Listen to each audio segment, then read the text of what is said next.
seres de luz, tudo bom com vocês? Eu sou a Thaís Nicolau e hoje nós vamos falar de um caso que aconteceu em 1980, lá pelos anos de 80, que deu o que falar, saiu documentário, saiu programa de TV, teve até parapsicólogo no meio, na verdade é o que mais importa, e né, que tivemos aí uma investigação paranormal desse caso, que olha, é de deixar o cabelo em pé, viu?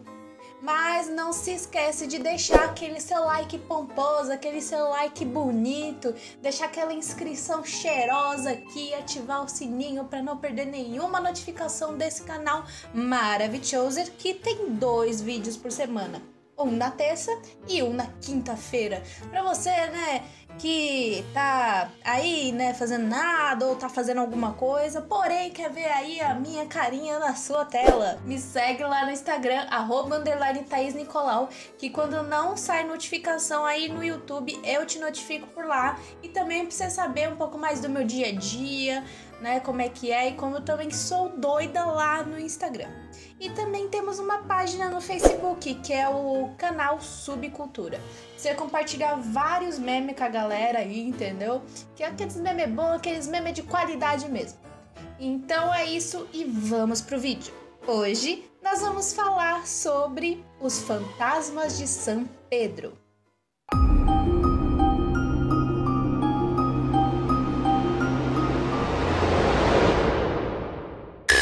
Jack Hernandez, nascida no ano de 1960 em Saratoga Springs, nos Estados Unidos, teve uma infância super normal. Ainda jovem, conheceu um rapaz e se casou com ele, e com esse homem ela teve 2 filhos, Samantha e Jake. Porém, né, o casamento não deu certo, né, e no ano de 1988 ela foi para São Pedro tentar recomeçar a vida, né? Começar ali do zero, já que já não estava mais casada. Pegou os 2 filhos e foi morar em São Pedro, na Califórnia. Ela alugou uma casa, onde foi palco de coisas aterrorizantes. Porém, a vida não tava fácil, né? Não tava lá aquelas coisas.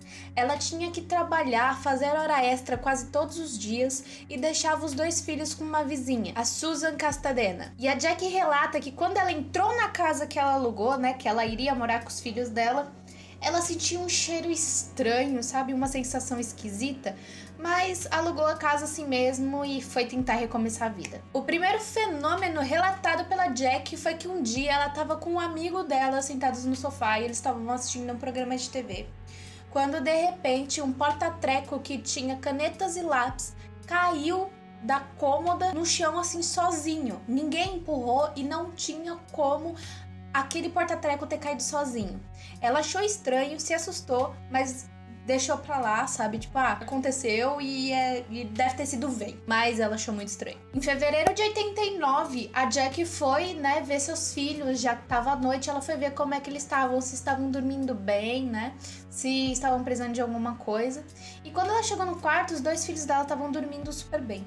Porém, tinha um velho no quarto das crianças sentado no canto do quarto. Segundo a Jack, esse velho tinha um ar fúnebre, sabe? Parecia um cadáver já em putrefação, sabe? E ele usava uma camiseta vermelha e uma calça de cintura alta. Porém, o velho não fez nada e depois de um tempo ele simplesmente sumiu. E os fenômenos não aconteciam só quando a Jack estava sozinha não, viu? Aconteciam quando ela estava acompanhada, tanto de amigos quanto de familiares, e eles testemunharam vários fenômenos. Um deles foi relatado por uma de suas vizinhas, que disse que um quadro aleatório da parede saiu voando pela sala e caiu na mesa da cozinha. A Susan Castadena, que tomava conta dos seus filhos quando a Jack precisava trabalhar, relatou uma vez que um abajur caiu do nada. Ninguém empurrou, ninguém chegou perto, o abajur tava lá e simplesmente caiu.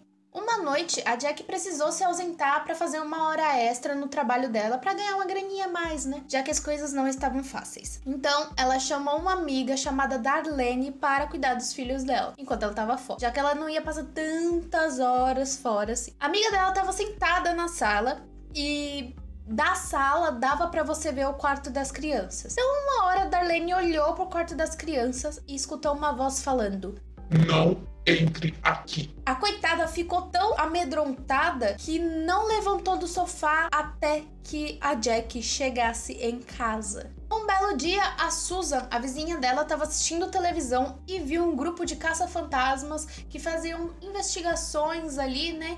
E que ela achou interessante que a Jack entrasse em contato com eles para eles poderem investigar o que estava acontecendo, né? Porque normal não era. E foi o que a Jack fez. Ela contatou os caras e eles foram na casa dela. A equipe era formada por 3 membros principais. O Dr. Barry Taff, que é parapsicólogo, o Barry Conrad, que era o cinegrafista, e o Jeffrey Craft. Eu não sei como se pronuncia, mas é o Jeff e ele era o fotógrafo do lugar. No dia 8 de agosto de 89, os 3 chegaram na casa e começaram a montar o equipamento e fazer entrevistas com os vizinhos de Jack para saber, né, um pouco mais o que estava acontecendo, os relatos dos vizinhos e o relato da Jack também. O Jeff entrevistou a Jack e ela disse que os barulhos vinham principalmente do sótão, tanto o cheiro quanto os barulhos. E ela disse que uma vez... é importante ressaltar que o sótão fica em cima da lavanderia. Então, tipo, ela vai lavar as roupas dos filhos e escuta um barulho, ou vem um cheiro, ou vê alguma coisa estranha. Então ela relatou que um dia ela estava na lavanderia, escutou um barulho e olhou pro sótão. Quando ela olhou pro sótão, ela viu uma cabeça flutuante vindo em direção a ela, só que a cabeça, né, não tinha corpo. Ela se assustou e saiu correndo. O Jeff, incrédulo que estava do caso, pediu pra Jack pra ele subir no sótão pra ver o que tinha lá, né? E assim o fez. Ele subiu no sótão, olhou tudo e disse que estava completamente limpo, sem tralhas ou caixas. Porém, quando ele subiu lá e ele estava dando uma olhada, ele sentiu alguma coisa observando ele começou a sentir um incômodo, mas continuou olhando assim mesmo. Então ele resolveu tirar algumas fotografias, né? Vai que ele pega alguma coisa. Ele tirou uma, 2. Na terceira fotografia, ele sentiu uma mão grande vindo com uma grande força na mão dele, onde estava a câmera, bateu na câmera, a câmera caiu, ele se assustou e desceu. Ele desceu branco. Depois de um tempo, ele e o Barry subiram no sótão com uma lanterna. No lado direito do sótão estava lá a lente, né, da câmera do Jeff. Eles olharam em volta e não encontraram a câmera. Porém, do lado oposto, no lado esquerdo, estava a câmera do Jeff. Só que detalhe, essa câmera estava embaixo de uma caixa de papelão. Só que quando ele subiu não tinha caixa de papelão, na verdade não tinha nada lá em cima. Como isso é possível? Logo depois que os dois desceram com a câmera de Jeff se perguntando o que tinha acontecido, de onde vinha aquela caixa, eles escutaram um barulho no sótão. Então, a Jack foi prontamente pegar a porta do sótão para fechar. Na hora que ela foi pegar, ela sentiu uma mão puxar a mão dela para cima, para dentro do sótão. Eles se assustaram, puxaram a Jack. E aí o Jeff foi, né, colocar o rosto dele pra ver, né, se tinha alguma coisa no sótão. Só colocou o rosto mesmo, porque se tivesse alguma coisa dava tempo de sair, né? E ele viu 3 bolas azuis e uma massa bem escura e densa se movendo na escuridão. Ou seja, a massa era mais escura que a escuridão. E aí ele tirou a cabeça, fechou a porta e saiu daquele cômodo, né? Porque não tem como ficar lá, né? Já deu, né, por hoje. No dia 26 de agosto de 89, a equipe foi chamada de novo à casa porque tinha um líquido rosa emanando de um dos móveis. Aquele líquido já havia aparecido antes, porém a equipe não tinha visto ainda aquele líquido, né? Ele foi mandado para análise e foi constatado que naquele líquido plasma sanguíneo humano de um homem com alto teor de iodo e cobre.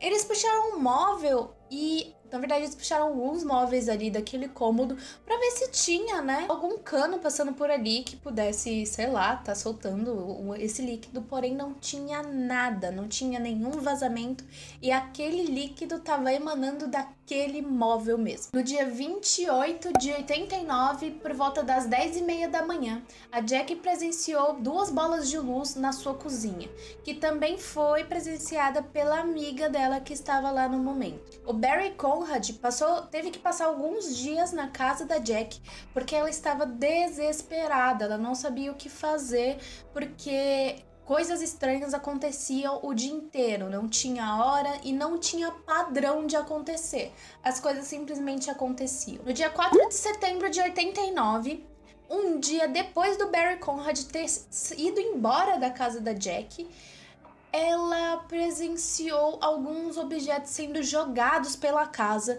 Depois, o brinquedo das crianças começou a levitar, entre outras coisas que aconteceram ali, fora as bolas de luz que ela via pela casa toda. Ela entrou em desespero e quase pega as crianças e vai pro Texas. Ela só não fez isso porque não tinha dinheiro para gasolina e nem para os pedágios. Desesperada, pegou as crianças, colocou do lado de fora, ligou para a equipe que voltou à sua casa. Jeff, Barry Conrad e Gary, que é um amigo da equipe que estava na hora em que a Jack ligou para eles desesperada, chegou lá na casa mais ou menos uns 10 minutos depois da ligação da Jack. E enquanto eles montavam os equipamentos, a Jack relatava o que tinha visto. Tudo parecia completamente normal e Jeff e Gary resolveram ir no porão para ver o que tinha lá, já que Jeff não tinha ido à casa há mais ou menos um mês, depois que a câmera dele foi jogada no chão. Enquanto isso, Barry, Susan e Jack estavam no andar de baixo, ali na lavanderia, esperando os dois, para ver se acontecia alguma coisa. Nessa hora, eles viram uma bola de luz ali mesmo na lavanderia e 2 barulhos seguidos que pareciam com estalar de dedos. Nessa hora, eles ficaram assustados e todos eles pensaram: ele chegou. Ele é a entidade que fazia tudo ali. Então eles gritaram para os dois descerem do sótão. O Gary desceu na frente e o Jeff estava indo, logo em seguida. Porém, ele foi preso por alguma coisa ali no sótão e não conseguia sair. O Gary prontamente já colocou a lanterna nele e, pasmem, o Jeff estava sendo enforcado por uma corda de varal presa em um prego em uma viga. Mas quando eles subiram lá, não havia completamente nada ali em cima. O Gary ainda conseguiu tirar 2 fotos e ajudou o Jeff a sair dali. O Jeff desceu do sótão sem entender nada, completamente nada, perguntando onde é que estariam os óculos dele, e foi nessa hora que ele soube que tinha uma corda em seu pescoço. E dava para ver nitidamente a marca da corda. Se o Gary não estivesse ali, o Jeff teria morrido.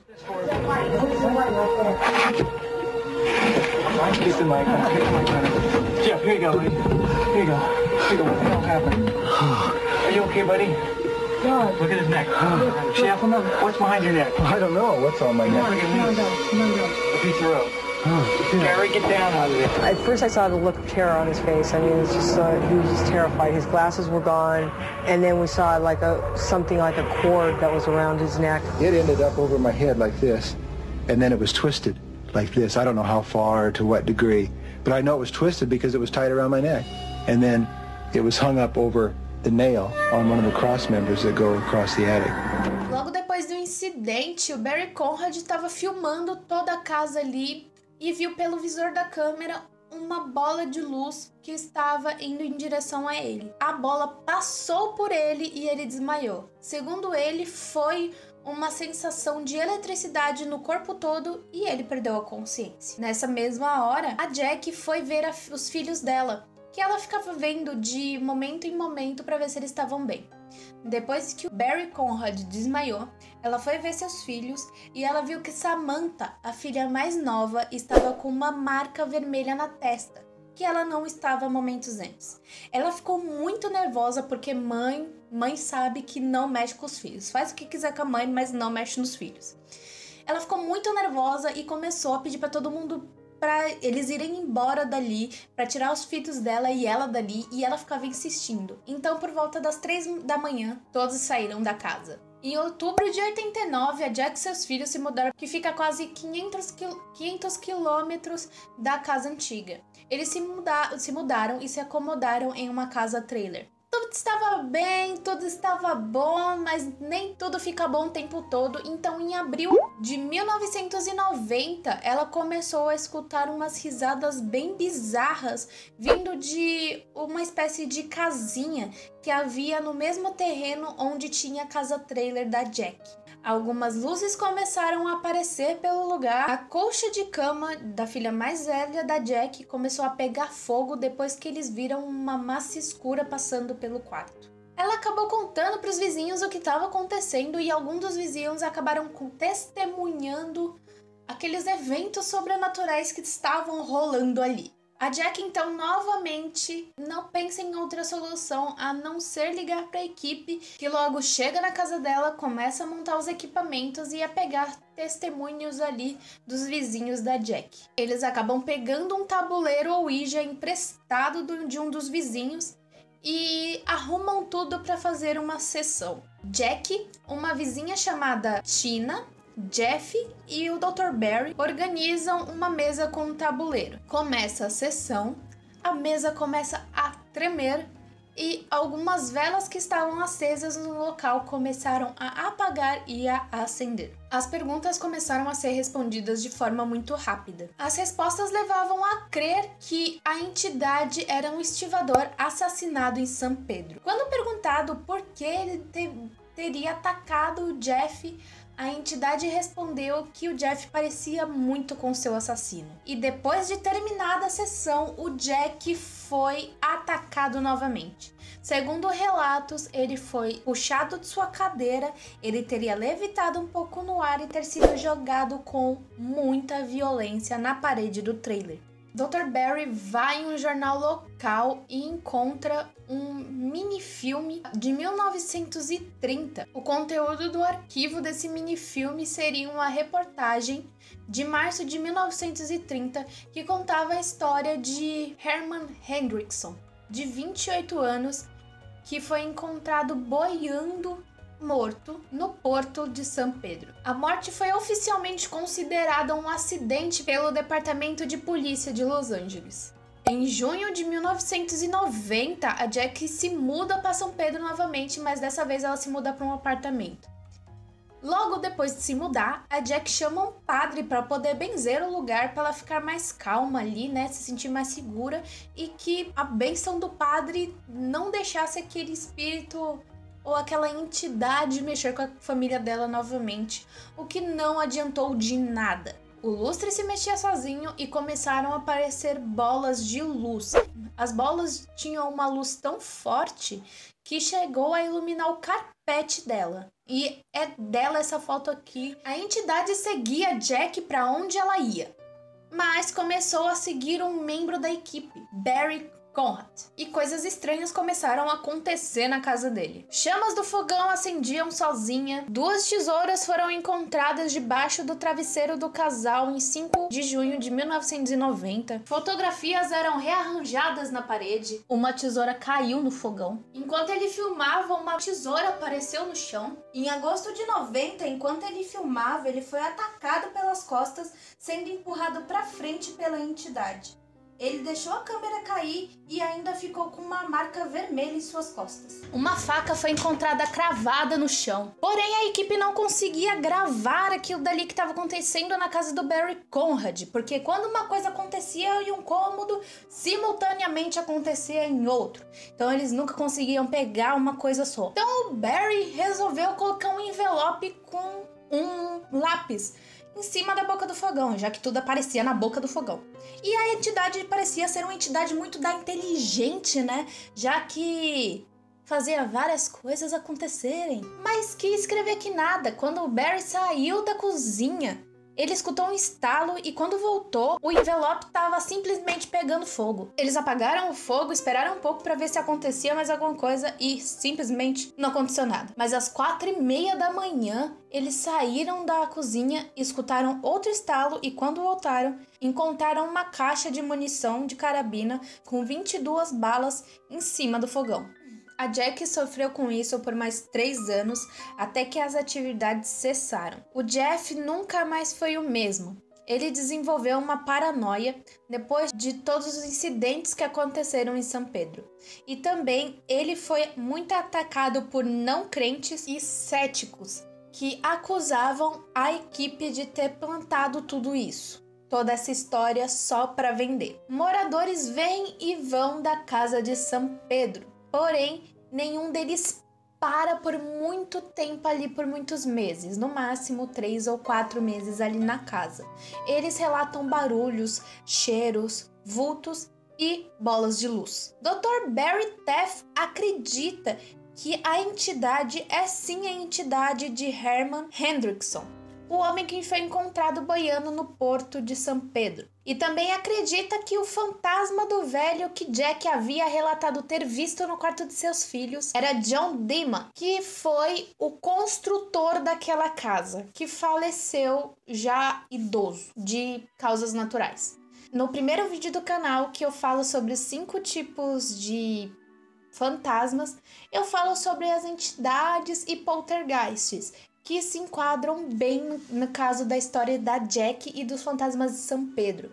E algumas dos espíritos, eles desenvolvem um apego tão grande a coisas materiais, como por exemplo roupas, objetos e casas. E eles atormentam qualquer pessoa que possa chegar perto ou usar aquele objeto de apego do espírito. O parapsicólogo Barry Taff concluiu que a angústia emocional de Jack contribuiu muito para que a entidade tomasse força e fizesse o que fez na vida dela. Porém, quando ela adquiriu uma força maior, sabe, uma segurança, tirou a força daquela entidade e acabou cessando essas coisas paranormais que aconteciam na vida dela e também na vida da equipe. Alguns anos depois, a Jack lançou um livro que eu vou deixar o nome aqui embaixo e o link para comprar esse livro aqui na caixinha de descrição, que conta mais da história dos fantasmas de São Pedro e com mais riquezas de detalhes. Existem documentários também sobre as atividades que aconteceram em São Pedro e a GNT, há muitos anos atrás, tinha um programa chamado GNT Doc, e passou esse episódio deles lá na casa da Jack, que você pode encontrar facilmente aqui no YouTube. Algumas imagens que foram passadas aqui nesse vídeo são desse documentário, que eu também vou deixar aqui embaixo na caixinha de descrição. Eu espero muito que vocês tenham gostado desse vídeo. Se você quer que eu traga mais subdocumentários como esse, é só falar aqui embaixo que eu vou dar uma pesquisada, que eu vou trazer aqui no canal para vocês. Novamente, eu espero muito que vocês tenham gostado desse vídeo. Um beijo e até mais! Tchau!